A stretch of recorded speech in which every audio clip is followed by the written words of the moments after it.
அன்பு டெய்லி தர்பார் நேயர்கள் அனைவருக்கும் வணக்கம். இன்னைக்கு நம்ம ரொம்ப இன்ட்ரெஸ்டிங்கான ஒரு தொகுதியை பார்க்க போறோம். போடி தொகுதியை முன்னாடி பார்த்திருந்தோம். அதிமுகவிலிருந்து மாறிய ஓ பன்னீர்செல்வம் அவர்கள் திமுக சார்பாக கிளம்புறாங்க. அந்த மாதிரிதான் ஃபர்ஸ்ட் இந்த தொகுதியை பார்த்த உடனே வைத்தியலிங்கம்னு உடனே அதிமுகவா அப்படின்னு நினைச்சுதான் நான் கேட்க வந்தேன். திமுக சார்பாக வைத்தியலிங்கம் அவர்கள் போட்டியிடுறார். அதிமுக சார்பாக சேகர் அவர்கள், நாம் தமிழர் சார்பாக திருமுருகன் அவர்கள், தாவேகா சார்பாக டாக்டர் கே அரவிந்த் போட்டியிடுறாங்க. சோ வணக்கம் சார். பார்த்தது சார், உங்களுடைய நம்பர் யாருக்கு சான்ஸ் இருக்குன்னு நினைக்கிறீங்க? அதாவது இதுல ஒரு இன்ட்ரெஸ்டிங் நம்பர் நான் சொல்ல விரும்புறேன். இங்க போன தடவை பாத்தீங்கன்னா அதிமுக இங்க ஒரு 90,000 வாக்குகள் வாங்கியிருக்கு. அப்போ திமுக ஒரு 61,000 வாக்குகள், அதனாலதான் 28,000 29,000 வாக்குகள் வித்தியாசத்துல அதிமுக வின் பண்ணிருக்கு. வைத்தியலிங்கம் வின் பண்ணிருக்காரு. ஆனா இதுல ஒரு கியூரியஸ் என்னன்னா, அடுத்ததா வாங்கினது அமமுக 26,000 வாக்குகள் அவங்க வாங்கியிருக்காங்க. அவங்கதான் மூணாவதா வந்தாங்க. ஆமா. இப்ப இவங்க 2 பேரோட சேர்த்தாலுமே இப்ப பாத்தீங்கன்னா கிட்டத்தட்ட ஒரு 54,000 வாக்குகள் லீடுல இருப்பாங்க. அதாவது அவங்களோட அந்த வாக்கு வங்கி எங்க பாத்தீங்கன்னா ஒரு பெரிய லீட்ல இருக்காங்க.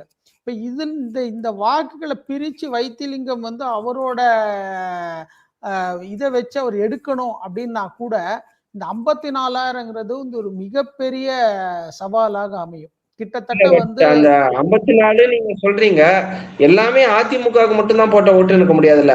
வைத்தியலிங்கம் அப்படின்ற ஒரு நபர், அவருடைய கரிஷ்மா, அவருடைய வேலைகள். எக்ஸாக்டா நான் அதனாலதான் சொல்றேன். இப்ப நீங்க இப்ப இதுவே இது ரெண்டுத்தையும் கூட்டினா ஒரு 10,000 வாக்கு தான் வருதுன்னு வச்சுக்கோங்களேன். ஒரு 10,000 வாக்குகள்ல தான் அவங்க லீடுல இருக்காங்க, இல்ல ஒரு 5,000 வாக்குகள் தான் லீடுல இருக்காங்க அப்படின்ற மாதிரி இருந்ததுன்னா இது ஒரு பெரிய டஃப்பா இருக்கும். இல்ல அமமுக இன்னும் சேரல அப்படின்னா அந்த பிரிஞ்ச வாக்குகள் இப்போ ஒண்ணு சேர்ந்து இருக்கு. ஓகேங்களா? அதுவும் இப்போ அதிமுக அமமுக அந்த கிரவுண்ட் லெவல்ல ஃபர்ஸ்ட் கிளாஸா ஜெல் ஆயிட்டாங்க. அதாவது இப்போ அவங்க பேருக்கு தான் 2 சின்னம்னு பார்க்கப்படுறதே தவிர கிரவுண்ட் லெவல்ல இப்போ ஒற்றுமையா இருக்கிறாங்க.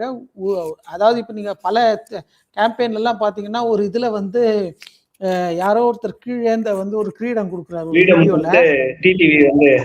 அந்த டிடிவி இது சிம்பாலிக்கா எடப்பாடி தலையில வைக்கிறாரு. இது அந்த பக்கம் இருந்துன்னா ஒருவேளை வேற யாராவது வாங்கி எடப்பாடி தலையில வச்சிருப்பாங்க. பட் இது அமமுக கையில வச்சு கொடுத்தா மாதிரி இருக்கு. ஸோ இல்ல எதுக்கு சொல்றேன்னா அந்த அளவுக்கு அவங்களுக்குள்ள இருக்கிற அந்த கிரவுண்ட் கெமிஸ்ட்ரி இருக்கு. தொண்டர்கள் பெரிய பிரிவினை ஒன்றும் கிடையாது. ஒரு ஒரு சின்ன மனஸ்தாபத்தினாலதான் இவரு நம்ம டிடிவி சொன்ன மாதிரி குடும்பத்துக்குள்ள ஒரு சின்ன சண்டை சேர்ந்துக்கிறது இல்லையா அப்படின்னாரு. அது மாதிரிதான். ஸோ அதனால இங்க ஸ்டில் இது அதிமுகவுக்கு ஒரு அதாவது இந்த 2 வாக்குகள் ஒண்ணு சேர்ந்ததுனால குறைஞ்சது ஒரு 10,000 வாக்குகள் வித்தியாசத்திலேயாவது அதிமுக இந்த தொகுதியை தக்க வைக்கும் தான். இப்ப நம்ம தாவேகாவுடைய வாக்குகள் பேசணும். பழைய தொகுதிகளில் கூட மறந்துட்டோம். நம்ம மன்னார்குடியில கூட இதை பேசியிருக்கணும். ஆக்சுவலா இந்த தொகுதிகள் எல்லாம் சசிகலா அவர்களுடைய இம்பாக்ட் எப்படி சார் இருக்கும்? ஏன்னா அவங்க ஒரு கேண்டிடேட் நிறுத்தும் போது அமமுக தொண்டர்கள் சசிகலாவுக்கும் விசுவாசியா இருப்பாங்க. அமமுக அப்படியே டிரான்ஸ்பர் ஆகும்னு எதிர்பார்க்க முடியுமா? சரி, இப்போ நான் சசிகலா அவர்களோட வாக்கு வங்கி எல்லாம் பெருசா இருக்கும்னு எங்கேயுமே நம்ம சம்திங்ல வந்துடும் வச்சுக்கோங்க. பட் நீங்க சொல்ற இந்த 10,000 வாக்குகளை குறைஞ்சபட்சம் இங்க ஒரத்த நாட்டுல மாத்தினா கூட திமுகவுடைய வெற்றிக்கு தானே 10,000 வாக்குகள்லாம் நீங்க ஒருத்தர் ஜெயிக்கணும்னா அவர் உண்மையிலேயே அதிமுகல ஹெவி வெயிட்டா இருந்திருக்கணும். அப்புறம் இல்ல அமமுகலையாவது ஹெவி வெயிட்டா இருந்திருக்கணும். அதுக்கப்புறம் அவர் ஹெவி வெயிட் இல்லைன்றீங்களா? சரி, என்னதான் இருந்தாலும் அவங்க ஹெவி வெயிட் இப்போ அவங்க ஹெவி வெயிட் இல்லை தானே சார். அவங்களுக்கு அவங்க இப்ப அவங்க பேர்ல சேர்ந்துருந்தோம்னா எல்லாருமே அவங்க கிட்ட எல்லாம் போய் சேர்ந்துருக்கணும். செங்கோட்டையன் ஆகட்டும், பன்னீர்செல்வம் ஆகட்டும், இவங்கெல்லாம் போய் அங்கெல்லாம் போய் சேர்ந்துருக்கணும். யாருமே அங்க போய் சேரலையே. அவங்க எல்லாரும் வெளியில வேற வேற கட்சிகளுக்கு தானே போய் சேர்ந்துருக்கிறாங்க. சின்னம்மான்னு சொன்னவங்க எல்லாருமே அவங்க தான். இப்ப சின்னம்மா தான் செங்கோட்டையனை நீங்க முதல்ல நீங்க ஆறீங்களான்னு கேட்டாங்க. அவர் தான் முடியாது அப்படின்னாரு. என்னால முடியாது, நீங்க இபிஎஸ்ட கொடுங்க அப்படின்னாரு. ஸோ இப்போ அவராவது அங்க போய் சேர்ந்துருக்கலாமே, அவரும் சேரலையே. ஸோ ஒரு ஒரு எலெக்ஷன்ல போய் ஒரு தேர்தல்ல நின்று கரிஸ்மான்னு ஒண்ணு இருக்குல்ல சார், அங்க போய் நின்று வாக்கு எடுக்கிறது, பிரிக்கிறது, அதெல்லாம் வந்து அங்க இருக்கிற அந்த பூத் லெவல்ல இருந்து உங்களுக்கு ஆளுங்க வேணும். கடைசியா யாரு வரப்போறாங்க, சிஎம்மா யார போறது, சரிப்பா அவருக்கு தான் அந்த அந்த இப்ப நம்ம வந்து அடுத்த ஒரு வாரம் நம்ம அந்த ஃபேஸ்ல இருக்கோம். இன்னும் 7 நாள் தான் இருக்கு. நேரம் அடுத்த வாரம் நம்ம கேம்பெயின்லாம் முடிஞ்சிருக்கும். நாளைக்கு எலெக்ஷன், அடுத்த தேர்ஸ்டே. ஸோ அப்படிங்கும்போது இந்த சின்னம்மாவுடைய எஃபெக்டும் இருக்காதுன்னு தான் சொல்லுங்க. உறுதியா இருக்காது. இந்த தொகுதி ஃபைனலா யாருக்கு சார் கொடுக்குறீங்க?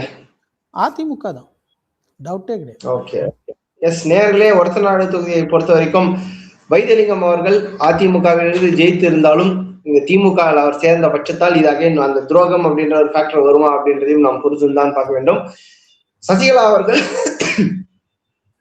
அவர்கள் அதிமுகவை வீழ்த்த வேண்டும் அப்படின்ற நோக்கத்துல தனி கட்சி தொடங்கியிருந்தாலும், தனி இயக்கம் கண்டிருந்தாலும், இங்கே அவருடைய இம்பாக்ட் அப்படின்றது ரொம்ப கம்மியா இருக்கும். அமமுக அதிமுக சேர்ந்து கிரவுண்ட் லெவல்ல ரொம்ப ஜெல்லா இருக்கிற காரணத்தால் நிச்சயமாக வைத்தியலிங்கம் அவர்கள் தோல்வி அடையதான் வாய்ப்பு இருக்கு அப்படின்னு பாக்குறோம். சோ வைத்தியலிங்கம் அதிமுகவிலிருந்து திமுகவுக்கு போனதால் அதிமுகவிலிருந்து ஒரு புதிய எம்எல்ஏ ஒரத்தநாடுல உதயமாவதற்கு வாய்ப்பு இருக்கு அப்படின்றதான் நம்மளுடைய அனாலிசிஸ் சொல்கிறது. சோ ஒரத்தநாடு அதிமுக சேகர் அவர்கள் எம்எல்ஏ ஆகிறதுக்கான வாய்ப்பு இருக்கு அப்படின்றதான் நம்மளோட அனாலிசிஸ் ஆக இருக்கிறது. மிக்க நன்றி சார். மீண்டும் இன்னொரு சந்திப்போம்.